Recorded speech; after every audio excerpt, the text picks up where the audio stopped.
Devin Haney is fighting Brian Norman Jr. in November. Now, who's going to win this fight? Well, first of all, who's going to win this fight? Let's take a look at their latest performances, in which Devin Haney fought Ryan Garcia, in which Ryan Garcia rocked Devin Haney in round 1. Aggressive, get overconfident. Big left hand by Garcia. Ryan Garcia then dropped Devin Haney in round 7. How back? Oh, jugular takedown. Ryan Garcia then dropped Devin Haney in round 10. Not happening as frequently as it needs to happen. Oh, and he's got it locked again. Ryan Garcia then dropped Devin Haney once again in round 11.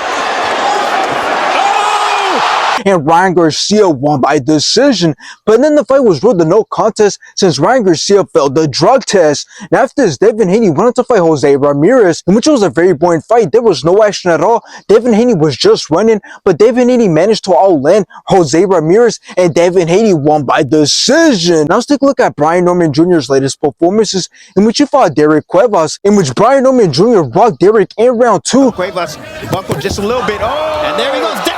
Brian Norman Jr. then dropped Derek and the rest enough and stopped the fight in round 3. Partially blocked. Ooh, that's a lead right in the left front. You want to go? He don't want to be here. He done.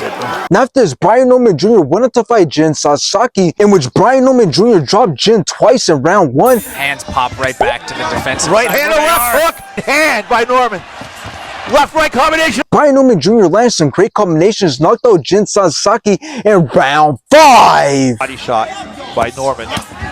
Oh! Oh, he's out. And based off their latest performances and power, I got Brian Norman Jr. winning this fight. Now, with this fight being a done deal, it just makes me have a lot of respect for Devin Haney, because this man is showing everyone that he's not ducking nobody. He's not scared of anyone. He's willing to take risks to prove he's the best and get what he wants. And since this fight is for Brian Norman Jr.'s WBO title, this fight is definitely going to mean a lot for the division, and especially for Brian Norman Jr., because if he manages to give Devin Haney a good fight, and if he manages to come out on top, that would definitely help him get to that next level of fame. But now, if we take a look at Brian Norman Jr., we see that he's pretty young, being 24 years old, 2 years younger than Devin Haney. And when looking at his record, we see that he stands with an undefeated record of 28 wins with 22 knockouts and no losses, and he has 2 no contests. And when seeing how active he's been, we see that he's been very active, having fought twice this year. And when seeing him fight, this man is very dangerous. When he gets things going and when he picks his shots, he can end almost anyone. And since Devin Haney isn't known for his power, I don't know how he's going to be able to keep Brian Norman Jr. off of him. Devin Haney's really going to have to master the skill of keeping his range and being able to show off his defensive abilities. Because from what it looks like, Devin Haney can only win this fight by outpointing Brian Norman Jr., because he's obviously not going to be able to hurt him